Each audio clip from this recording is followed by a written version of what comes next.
Dear students, model paper computer का आप देख रहे हैं जो कि बोर्ड ने जारी किया है 10th क्लास के लिए 2022-23 का। तो चलिए इसको सॉल्यूशन को हम स्टार्ट करते हैं और आपके अन्य सब्जेक्ट भी सॉल्यूशन के साथ उपलब्ध हैं। आप उन सबको देख करके अपने सॉल्यूशन को बेहतरीन बना सकते हैं, अपने एग्जाम को बेहतरीन बना सकते हैं। खंड अ की बात करें, निर्देश तो आप पढ़ चुके होंगे और फिर भी कोई बच्चा निर्देश पढ़ना चाहे तो यहाँ पर सारे के सारे निर्देश आपके सामने हैं। इन निर्देशों को आपको पढ़ना है। तो चलिए आगे बढ़ते हैं। यहाँ पर खंड अ जो है इसमें आपका पहला प्रश्न पूछा गया है, निम्न में से कौन सा हार्डवेयर नहीं है। हार्डवेयर की बात कर रहा है। हार्डवेयर वो काम करता है जो सॉफ्टवेयर नहीं करता। सॉफ्टवेयर क्या है, एक सॉफ्टवेयर होता है, ठीक है, वो प्रोग्राम चलाता है। और हार्डवेयर जो है उसको चलाने के लिए सारी चीज़ें देता है। सीपीयू हार्डवेयर है, रैम हार्डवेयर है। आपका विंडोज़ जो है ये सॉफ्टवेयर है, ठीक है, ये हार्डवेयर नहीं होता। हार्डवेयर की चीज़ें मतलब जिसको हम महसूस कर सकते हैं, हाथ में ले सकते हैं, वो हार्डवेयर होता है। हार्ड का मतलब हार्ड, ठीक है। तो सीपीयू को आप हाथ से स्पर्श कर सकते हो, रैम को आप हाथ से स्पर्श कर सकते हो, मॉडेम भी आपके हाथ में आ सकता है। आपने देखा भी होगा मॉडेम जो इंटरनेट वगैरह चलाते हैं वो मॉडेम होता है। लेकिन विंडोज़ को आप हाथ में नहीं ले सकते हो, केवल स्क्रीन पे दिखाई देती है। तो ये हमारा क्या है, ये सॉफ्टवेयर है। तो इसका मतलब हमारा आंसर क्या हो गया, सी ऑप्शन करेक्ट हो गया कि ये आपका हार्डवेयर नहीं है। दूसरे प्रश्न की बात करते हैं, कंप्यूटर की गति की इकाई क्या है। तो कंप्यूटर के गति की इकाई जो है वो आपका मापा जाता है MIPS में, ठीक है, MIPS में। ए ऑप्शन करेक्ट होता है। इसके बाद आते हैं तीसरे प्रश्न पे, कौन सी डिवाइस मॉड्यूलेशन तथा डीमॉड्यूलेशन क्रिया को करती है। तो मॉड्यूलेट करती है और डीमॉड्यूलेट करती है, वो डिवाइस का नाम हमारा है मॉडेम, ठीक है। तो मॉडेम जो है डीमॉड्यूलेशन और मॉड्यूलेशन दोनों काम करती है। इसके बाद आते हैं 4 नंबर प्रश्न पे। 4 नंबर प्रश्न जो है, किस प्रसारण से प्रसारित हो रहे प्रत्येक कैरेक्टर के आगे स्टार्ट बिट तथा पीछे स्टॉप बिट लगी होती है।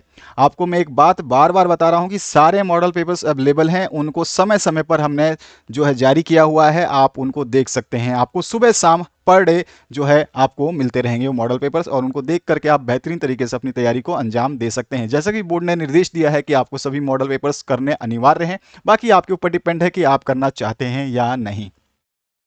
तो यहां पर इसका आंसर क्या हो जाएगा, जिसके स्टार्ट बिट और स्टॉप बिट जो पीछे लगती है उसको बोलते हैं असिंक्रोनस, ठीक है। तो यहां पे डी ऑप्शन जो है इसका करेक्ट होता है। इसके बाद आते हैं चौथे के बाद पांचवें प्रश्न पे। पांचवा प्रश्न जो पूछा गया, निम्न में से कौन सा संचार माध्यम नहीं है। संचार माध्यम की बात कर रहा है जिससे कम्युनिकेशन नहीं किया जा सकता। देखो टेलीफोन से कम्युनिकेशन करते हो, कोएक्सियल केबल भी बहुत हाई स्पीड संचार सुविधा उपलब्ध कराती है। फाइबर ऑप्टिक्स जो है ये बहुत तगड़ा इंटरनेट सर्विस प्रोवाइड करती है। ये भी फाइबर ऑप्टिक्स तो पूरे संसार में जो है इसको बिछाया गया, समुद्र के नीचे से भी फाइबर ऑप्टिक्स जाते हैं, ठीक है। लेकिन मॉडेम जो है ये संचार का काम नहीं करता। मॉडेम क्या है, ये इनपुट लेकर के आउटपुट देता है, बस केवल इसका यही काम है, ठीक है। तो यहां पर इसका क्या आंसर हो जाएगा, संचार का माध्यम मॉडेम नहीं है। इसके बाद आते हैं नेक्स्ट क्वेश्चन पे, कंप्यूटर संचार में किस तरह का संचार होता है। तो कंप्यूटर संचार में जो हमेशा सिंप्लेक्स टाइप का संचार होता है। तो यहां पर ए ऑप्शन आपका करेक्ट हो जाएगा, सिंप्लेक्स। इसके बाद आते हैं सातवें प्रश्न पे, किस नेटवर्क का प्रसार क्षेत्र सबसे कम होता है। किस नेटवर्क का प्रसार क्षेत्र सबसे कम होता है। तो कम का मतलब होता है बहुत ही छोटा सा नेटवर्क जो है वो कवर कर पाए, तो उसको बोलते हैं हम लोकल एरिया नेटवर्क। लोकल मतलब आपके आसपास के एरिया को कवर करे, तो वो होता है लैन, ठीक है। तो यहाँ पे सी ऑप्शन जो है करेक्ट हो जाएगा। आते हैं नेक्स्ट क्वेश्चन की तरफ, उपग्रह प्रसारण किस टोपोलॉजी पर आधारित है। तो उपग्रह का प्रसारण जो है स्टार टोपोलॉजी पे आधारित है। तो यहाँ पे सी ऑप्शन आपका करेक्ट होता है।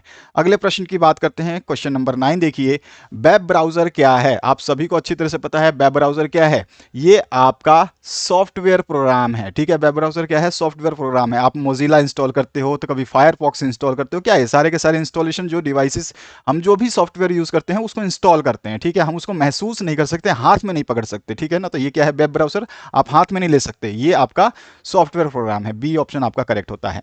10वें प्रश्न की बात करें, फाइल ट्रांसफर किस यूएसआई लेयर का फंक्शन है। देखो फाइल ट्रांसफर जो है ये कौन से आपका उसमें होता है लेयर में, ये फंक्शन लेयर होती है आपके नेटवर्क की। तो यहाँ पे 10वें क्वेश्चन का आंसर हो जाएगा नेटवर्क, ठीक है। इसके बाद आते हैं नेक्स्ट क्वेश्चन पे। 11वां क्वेश्चन है, लाइनक्स ऑपरेटिंग सिस्टम का मूल भाग क्या कहलाता है। तो लाइनक्स ऑपरेटिंग सिस्टम का मूल भाग को हम कर्नेल बोलते हैं, ठीक है। तो यहाँ पे बी ऑप्शन इसका करेक्ट होता है। अगले प्रश्न की बात करें, यहाँ पे पूछा गया आपसे लाइनेक्स किस ऑपरेटिंग सिस्टम के समतुल्य है, यानी इक्वलेंट है? तो लाइनेक्स जो है यूनिक्स के समतुल्य माना जाता है। तो यहाँ पे सी ऑप्शन आपका करेक्ट होता है। इसके बाद जो नेक्स्ट क्वेश्चन है इसकी बात करते हैं। यहाँ पर है प्रश्न नंबर 13, हेल्प क्रिया के लिए कौन सी फंक्शन की प्रयोग की जाती है? तो कौन सी फंक्शन की मतलब के ई वाई की बात कर रहा है। ये क्या बोल रहा है? की का मतलब फंक्शन की, ठीक है। इस चीज का की का मतलब है बटन। तो वो हमारा कौन सा होता है? तो सभी को पता है कि हम जब हेल्प लेते हैं तो कौन सा बटन दबाते हैं, सभी को अच्छी तरह से पता है कि हम जो है जब भी फंक्शन से हेल्प लेते हैं तो F1 की दबाते हैं। कौन सी दबाते हैं? F1 की दबाते हैं हमारा जो है हेल्प के लिए। इसके बाद जो है नेक्स्ट क्वेश्चन है, टीसीपी और आईपी जो है क्या है? तो ये टीसीपी और आईपी दोनों के दोनों क्या होते हैं? ये प्रोटोकॉल होते हैं। तो यहाँ पे बी ऑप्शन आपका करेक्ट होता है। इसके बाद आते हैं 15 नंबर क्वेश्चन पे। इसमें पूछा गया लाइनेक्स में इंसर्ट मोड से कमांड मोड में जाने के लिए किसका प्रयोग किया जाता है? तो जब देखो लाइनेक्स आपने यूज नहीं किया होगा क्योंकि लाइनेक्स पहले चलता था, अभी तो विंडोज चल गए हैं।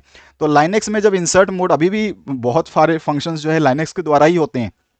तो जब हम इंसर्ट मोड से कमांड मोड में जाते हैं तो हमें एस्केप प्रेस करना पड़ता है। ESC सबसे कोने का पहला विंडो आपका लैपटॉप होगा तो सबसे कोने में मिलेगा, ठीक है, आपके लेफ्ट साइड में। या फिर आपके पास अगर मदरबोर्ड कीबोर्ड है तो उसके भी लेफ्ट साइड में ऊपर की तरफ मिलेगा एस्केप, ठीक है।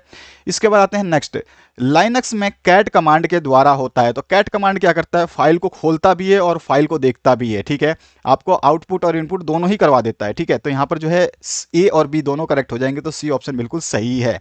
इसके बाद आपका 17वां क्वेश्चन है, बाइनरी संख्या 1012 का डेसिमल मान आपको बताना है। बहुत सिंपल सा है, अगर आपने क्लास में ये करा है, होमवर्क है एक तरह से मान के चलिए, तो इसको आपने सीखा भी होगा, आपके टीचर ने बताया भी होगा। तो ये कैसे निकालते हैं मान? तो इसका मान निकालने का मैं एक बार आपको बता देता हूँ। इसमें क्या होता है, आपका जो वैल्यू दे रखी है 1010, इसको कर रखा है आपको 2, ठीक है। तो देखिए जब हम इसको निकालते हैं तो एक्स वाई और जेड के फॉर्म में निकालते हैं ना। सबसे पहले क्या करते हैं हम, देखिए आपके फंक्शन कितने हैं, पहले देखिए हम 0 से स्टार्ट करते हैं, 0 1 2 3, ठीक है। ये आपका हो गया 0, फिर 1, फिर 2 और फिर 3, ये आपके 3 आ गए, मैक्सिमम 3 है ना। तो जब सबसे पहला लेंगे उसको हम पहले में क्या करते हैं, 1 है आपका तो 1 कीजिए और इसको इंटू करते हैं 2 से। हमेशा जो जो डिजिट है यहाँ पर, जो जो संख्याएं हैं उसको हम लेते हैं। तो यहाँ पर पहले को यानी कि 1 लिया और उसको 2 से मल्टीप्लाई करते हैं और फिर 2 से मल्टीप्लाई करते हैं तो इसकी मैक्सिमम, अभी हमने बात करी 0 1 2 3, तो इसकी पावर कितनी हो गई 3। तो यहाँ पर हम इसको 3 पावर करते हैं, ठीक है। फिर प्लस है, दूसरे वाली संख्या को लेते हैं, दूसरी संख्या है 0, तो 0 लेते हैं, फिर इसको भी 2 से ही मल्टीप्लाई करते हैं। अब ये जो है किस नंबर पे आया? तो 1, देखो 0 1 2 नंबर पे आया था, तो इसकी घात कितनी हो जाएगी, इसकी पावर कितनी हो जाएगी? इसकी हो जाएगी 2, ठीक है। इसी तरह से प्लस कर दीजिए, ये सारे के सारे ब्रैकेट में रहेंगे, ठीक है। ये ब्रैकेट में रहेगा, ये ब्रैकेट में रहेगा, आपस में जो गुणा है वो ब्रैकेट वाले हैं। चाहे ब्रैकेट नहीं करेंगे तो आपको समझ में आ रहा है कि भाई ये आपस में ये गुणा होंगे, आपस में ये गुणा होगा। तीसरा जो है आपका फिर से 1 है, तो 1 लिखिए, फिर इंटू में 2 करना ही है हमें, और 2 की पावर कितनी होगी? तो देखिए 1 कौन से नंबर पे आ रहा है? 0 1, ठीक है, 0 1, तो अब हमारे पास इसकी पावर कितनी आ गई? 1। फिर प्लस करेंगे और प्लस कर लीजिए, आपके पास लास्ट जो डिजिट है वो कितनी है? 0 है। तो 0 को हमें किससे मल्टीप्लाई करना है? वापस से 2 से ही। लेकिन 2 किस नंबर पे है? 0 श्रृंखला पे। हमारा स्टार्ट जो होता है 0 1 2 3 इस तरह से होता है। तो 0 नंबर पे 0 जो है 2 से मल्टीप्लाई होगा, लेकिन इसकी पावर कितनी होगी? तो हम स्टार्ट करते हैं 0 से ना, तो ये 0 हो जाता है इसकी पावर। अब देखिए यहाँ पे 2 की पावर 3 है, इंटू 1 है, तो 2 की पावर 3 करके देखिए तो कितना हो जाता है? ये हो जाता है 8। प्लस कर लेते हैं, ये 0 से मल्टीप्लाई है तो ऑटोमेटिकली ये 0 हो गया, तो प्लस 0 प्लस कर लीजिए। अब ये 2 की घात 1 है और 2 से मल्टीप्लाई करोगे तो आएगा 2, ठीक है। और जो है इसके बाद जो है आपका क्या हो जाएगा? यहाँ पर प्लस, ठीक है। और देखिए 0 से ये 2 की पावर 0 होती है तो 1 होता है, लेकिन यहाँ पे 1 है और मल्टीप्लाई 0 है, तो यहाँ पर क्या हो जाएगा? फिर से 0। अब आप इन सभी को जोड़िए तो आपके पास मिलेगा 10। अब 10 मिला तो यानी कि 10 की 10, हमारे पास ये आंसर आ गया, और यहाँ पे ऑप्शन नंबर सी इसके हिसाब से करेक्ट हो जाता है। क्लियर हो गया आपको? नेक्स्ट पार्ट की बात करते हैं, 18 नंबर। इसमें कुछ पूछा गया आपसे, bit 7 bit ASCII second code में कुल कितने जोन बिट होते हैं? देखो कुल जोन बिट जो हैं वो टोटल इसमें 3 होते हैं, ठीक है। तो यहाँ पे आपका बी ऑप्शन करेक्ट होता है। अब इसके बाद जो है आपका नेक्स्ट पार्ट की बात करें, निम्न में से कौन सा यूनिवर्सल गेट है? यूनिवर्सल गेट देखो 2 होते हैं, ठीक है, आपको पता होना चाहिए। आप आगे अगर फिजिक्स लेते हो तो आपको पढ़ने को मिलेगा। यूनिवर्सल गेट 2 होते हैं, एक होता है नोर गेट और दूसरा होता है नांड गेट, ठीक है, NAND। मैं लिख देता हूँ, कभी कभी आपसे पूछ भी लेगा। यहाँ पे दे दिया नोर और पूछ लेगा एग्जाम में नांड, तो फिर क्या करोगे? तो नोर और नांड गेट दोनों ही क्या होते हैं? यूनिवर्सल गेट होते हैं। ये चीज आपको ध्यान रखनी है। और 20वां जो प्रश्न है, निम्न में से कौन सा डिक्लेरेशन गलत है? डिक्लेरेशन मतलब जो यहाँ पर आपको दे रखा है इंट फाइल में, ये आपका कौन सा डिक्लेरेशन गलत है? देखो यहाँ पे इंट की वैल्यू, इंट करके एक्स और वाई की वैल्यू दे ही नहीं रखी, ठीक है। एक्स क्या है और वाई क्या है कुछ पूछा नहीं गया यहाँ पर, एक्स और वाई कुछ पूछा नहीं गया यहाँ पर। एक्स तो दिया गया है लेकिन वाई के बारे में फिर सिम्बॉलिक एरर है यहाँ पर कि ये वाई में पूछ क्या रहा है। और यहाँ पे देखिए एक्स का वैल्यू दे रखा है, इसी तरह से वाई भी इक्वल्स टू में दे रखा है, तो हमारा डी ऑप्शन जो है इसका करेक्ट होता है। मैं सिंपलेस्ट वर्ड में बता रहा हूँ, प्रोग्रामिंग लैंग्वेज में नहीं जा रहा हूँ, तो यहाँ पे डी ऑप्शन आपका करेक्ट होता है। तो इस तरह से आपने 20 प्रश्न ये देख लिए। अब खंड बी की बात करें तो खंड बी में जो है आप नेक्स्ट पार्ट में इसका सॉल्यूशन देखेंगे, जब आप लोग कमेंट कर देंगे कि सर बी पार्ट भी कंप्लीट सॉल्यूशन इसका चाहिए, और मैक्सिमम जब कमेंट आ जाएंगे तब हम इसको सॉल्व कर देंगे। याद रखिएगा एग्जाम टाइम के समय कोई सॉल्यूशंस प्रोवाइड नहीं किए जाएंगे, जितना जल्दी हो सकता है मैक्सिमम आप अपने कमेंट्स को आने दें और सॉल्यूशन आपके लिए आ जाएगा। आशा करता हूं प्लेलिस्ट आपके सामने है, उसको देख करके, अन्य वीडियोस को देख करके आप जो है सारे सॉल्यूशंस को प्राप्त कर पाएंगे। Thank you very much, have a good day.